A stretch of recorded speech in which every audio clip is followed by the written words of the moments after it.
Hai Ilmiah, bisakah kamu membuktikan adanya alam kubur? Aku akan membunuhmu, maka kau akan buktikan sendiri alam kubur itu. Aku butuh jawaban yang ilmiah. Apa kau pernah bermimpi? Pernah. Aku tidak percaya. Kenapa tidak percaya? Karena aku tidak melihat mimpimu. Sesuatu yang terlihat, belum tentu tidak ada. Demikian juga dengan alam kubur yang tak terlihat tidak dapat diterima logika, namun bisa diterima oleh iman. Sedangkan mimpimu saja yang bunga tidur, tak dapat kau buktikan secara ilmiah. Apalagi alam kubur yang bukan mimpi, namun lebih goib daripada mimpi. Apa kau punya alasan atau pendapat untuk meyakinkanku? Jika kau meminta bukti secara ilmiah terhadap hal yang tidak ilmiah, itu sama saja dengan memasukkan kepalamu ke dalam lubang jarum.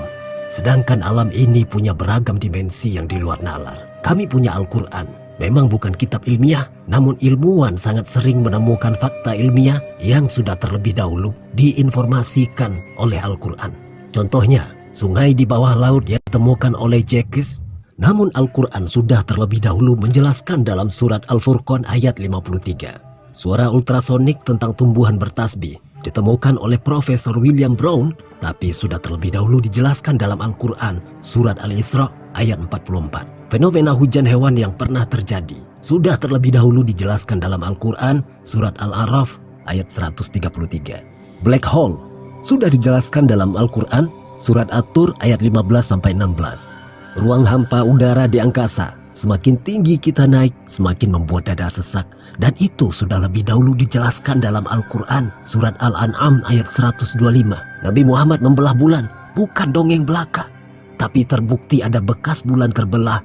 Jilatan anjing yang dibasuh dengan tanah, ternyata ilmuwan menemukan bahwa kuman pada air liur anjing hanya bisa mati dengan tanah. Dan ratusan lagi fakta ilmiah lainnya yang terdapat di dalam hadis dan Al-Quran. Jika orang yang bertumpu pada logika belaka sepertimu kemudian menemukan fakta-fakta ilmiah di dalam Al-Quran, maka dia pasti akan berpikir dan akan berpikir sekian kali untuk mengatakan Islam itu tidak benar. Bagaimana kau bisa mengatakan Islam itu salah jika kebenaran dalam kitab sucinya berkali-kali dibuktikan oleh sains? Yang lucunya, ada yang menduga bahwa agama Islam adalah buatan manusia. Penciptalah yang lebih mengetahui ciptaannya. Bahkan jika Superman benar-benar ada, dia pun tidak akan bisa melakukan penelitian seperti apa yang telah diterangkan oleh Al-Quran. Lihatlah, tubuh kita tak bisa kita kuasai sendiri. Bisakah kita menahan kedipan mata seharian? Menahan buang air kecil dan besar seminggu atau sebulan? Menghentikan pekerjaan organ dalam kita seperti jantung? Menukar oksigen dengan bahan lain untuk bernafas? Tidakkah kita pikirkan ada kehendak yang maha dahsyat yang mengendalikan diri kita, yaitu kehendak Tuhan? Jika kita melihat sesuatu yang di luar batas kekuatan, kecerdasan manusia, yang kedahsyatannya di luar nalar, maka renungkanlah. Sesungguhnya ada sesuatu di balik semua itu. Sesuatu yang bukan makhluk, bukan benda, namun melebihi dari yang ada. Itulah Tuhan.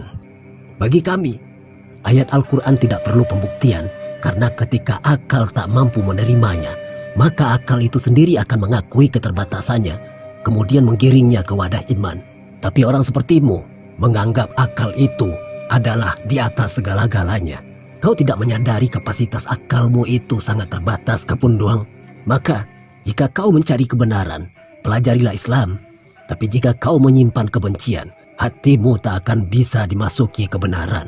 Sampai kapanpun kau mengumpulkan cara untuk mencari kesalahan agamaku, tetap akan ada jawabannya. Dan kau hanya akan mencari sesuatu yang tidak pernah ada.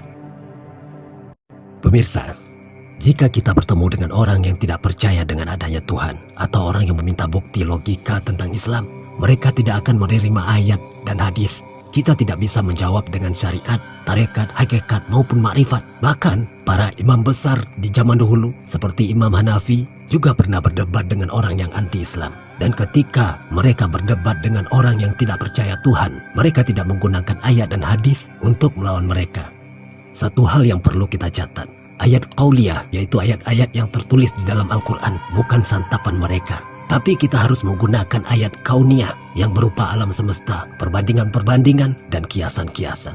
Ayat adalah bahasa Arab yang berasal dari kata ayatun dan dalam bentuk jamak menjadi ayat yang bisa dimaknai dengan tanda-tanda kebesaran Allah. Dan lafaz ayat disebutkan sebanyak 295 kali di dalam Al-Quran. Jadi kita perlu kecerdasan ilmiah untuk menanggapi hal ini. untuk menolak atau membantah atau menjawab tuduhan dan pertanyaan-pertanyaan mereka yang memojokkan kita.